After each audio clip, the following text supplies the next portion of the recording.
গত ভিডিওতে আমরা দেখেছিলাম কিভাবে ফর্মের মাধ্যমে টেক্সট পাসওয়ার্ড এবং ইমেইল ইনপুট নেওয়া যায়। এখন আমরা দেখব কিভাবে নাম্বার, রেঞ্জ এবং কালার আমরা ফর্মের মাধ্যমে ইনপুট নিতে পারি। তো চলুন এখানে একটা নাম্বার ইনপুট নেওয়া যাক। এখানে এসে আমি আবার একটা হরাইজন্টাল বরাবর লাইন দিলাম, আর এখানে ইনপুট টাইপটা বলে দিলাম যে নাম্বার। ওকে, টাইপ নাম্বার দিয়ে দিলাম। আর যদি ব্রাউজারে যাই তাহলে দেখতে পারতেছি এখানে নাম্বার একটা ইনপুট চলে আসছে, যেখানে আমি যদি একটা টেক্সট লেখা ট্রাই করি তাহলে সেটা আসবে না, শুধুমাত্র নাম্বার ইনপুট নেবে। এবং আমি একটা নাম্বার দিলাম, তাহলে আমি অ্যারো বাটন দেখতে পারতেছি যেটা দ্বারা বাড়াতে এবং কমাতে পারবো। এখন ধরুন যে এটা এজ হতে পারে অথবা মার্ক হতে পারে। ধরুন আমরা পরীক্ষায় মার্কটা ইনপুট নেব, তো সেই ক্ষেত্রে কী করা লাগে? মার্কটা তো কখনো 0 থেকে কম হয় না, আবার 100 থেকে বেশি হয় না। এটা যদি আমরা দিয়ে দিতে চাই, এখন দেখেন আমি যদি এখানে 500 দিই, 700 দিই বা 1000 দিই, সেটা কোনো ব্যাপার না। যেমন আমি এখানে বলে দিলাম যে 100 দিয়ে আরও বাড়াচ্ছি, আরও বাড়তেছে। বা আমি এখানে ইনপুট দিতে পারি যে -10, সেটাও ইনপুট নিচ্ছে, নিয়ে আমি সাবমিটও করতে পারবো। তো যদি আমি চাই যে একটা লিমিটেশন মিনিমাম এবং ম্যাক্সিমাম আমি নির্ধারণ করে দেবো, তাহলে কি করে করব? সেটা খুবই সোজা। আমরা এখানে এসে বলে দেব ম্যাক্স, অর্থাৎ ম্যাক্সিমাম কত আমি বলে দিলাম 100, এবং বলে দিলাম মিনিমাম 0। এখন যদি সেভ করি এবং ব্রাউজারে যাই তাহলে দেখতে পারতেছি ইনপুট টাইপটা ছোটো হয়ে গেছে। যেমন ধরেন যে এখানে আমি 500 ইনপুট দিলাম, দিয়ে রেজিস্ট্রেশন করার ট্রাই করলাম, তাহলে কি বলতেছে? বলতেছে ভ্যালু অবশ্যই 100-র কম হবে।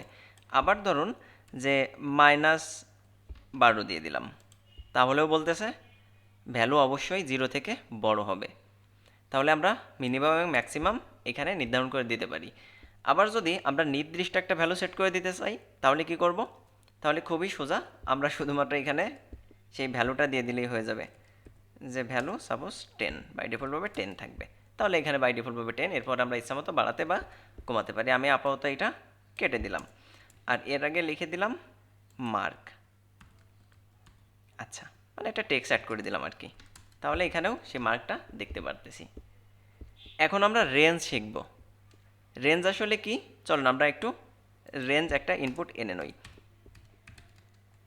ইনপুট, তো ইনপুট টাইপটা বলে দিলাম রেঞ্জ।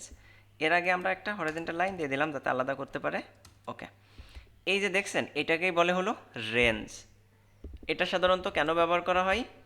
এটা আমরা ব্যবহার করব কোনো কিছুর মান বাড়াতে বা কমাতে। তো দেখেন বাই ডিফল্টভাবে এটা থাকে এরকম। তো আমরা যদি চাই এর মান আমরা বাড়াতে বা কমাতে পারি, বা মিনিমাম এবং ম্যাক্সিমাম নির্ধারণ করে দিতে পারি। যেমন ধরুন যে এখানে আমি 5টা রাখতে চাচ্ছি, এখন এখানে বাই ডিফল্টভাবে 100 আছে, 0 থেকে 100। তো আমরা চাচ্ছি এখানে 5টা স্টেপ থাকবে, মানে সর্বনিম্ন 0 এবং সর্বোচ্চ 5। তো কী করে করব? সেটা করতে গেলে আমাদের একইভাবে এখানে বলে দিতে হবে সর্বনিম্ন হলো 0, আর সর্বোচ্চ কত? সর্বোচ্চটা আমাদের এখানে বলে দিতে হবে যে সর্বোচ্চ সাপোজ 5। এখন যদি আমরা ব্রাউজারে যাই তাহলে দেখেন এই যে একটা স্টেপ, 2টা, 3টা, 4টা, 5টা। এখন দেখলে বোঝা যাচ্ছে এখানে 5টা স্টেপ আছে, এবং বাই ডিফল্টভাবে মান মিডিলে থাকে। এখন আমরা যদি একটা ভ্যালু নির্ধারণ করে দিতে চাই, যেমন আমরা বললাম যে এর ভ্যালু হবে 5, মানে ফুল থাকবে, সর্বপ্রথম ভ্যালুটা ফুল থাকবে, সেটাও কিন্তু আমরা করতে পারি। আমি বলে দিলাম ভ্যালু 5। তো 5 দেওয়ার পরে দেখেন এটা ফুল আছে, অথবা আমরা 0 করে রাখতে পারি, যেরকম 0 করেও রাখতে পারি। তাহলে দেখতে পাবো বাই ডিফল্টভাবে ভ্যালু 0 থাকবে, তারপর আমরা ইচ্ছা মতো বাড়াতে বা কমাতে পারবো। ওকে, অনেকে এখন আশা করতে পারেন যে এই পাশে যদি স্কোরটা দেখাতো তাহলে ভালো লাগতো। এটা আমরা পরবর্তী যখন জাভাস্ক্রিপ্ট শিখবো তখন আরও বিস্তারিতভাবে জানবো ইনশাল্লাহ। তো এখন আমরা ইনপুট টাইপ কালার নিতে চাচ্ছি। অর্থাৎ অনেক সময় দরকার পড়তে পারে যে একটা সার্ভে করতেছেন সাপোজ, সেখানে ফেভারিট কালারটার প্রয়োজন, অথবা বিভিন্ন ক্ষেত্রে আমাদের কালার ইনপুট নেওয়ার প্রয়োজন পড়ে। তো সেই ক্ষেত্রে কী করবেন? আমি এখানে একটা হরাইজন্টাল লাইন দিলাম, নিয়ে এখানে একটা ইনপুট, আর জাস্ট বলে দিলাম এখানে কি হবে, টাইপটা হবে কালার। তো দেখেন টাইপ কালার দিলে এখানে কিন্তু একটা কালার টাইপের ইনপুট চলে আসছে। আপনি সেখান থেকে ইচ্ছা মতো আপনার কালার সিলেক্ট করে নিতে পারবেন। তো তারপর আপনি রেজিস্ট্রেশন করে ফেলতে পারতেছেন। আশা করি এই পর্যন্ত সবাই বুঝতে পারছেন। যদি কারো কোয়েশ্চেন থাকে অবশ্যই কমেন্টস করবেন।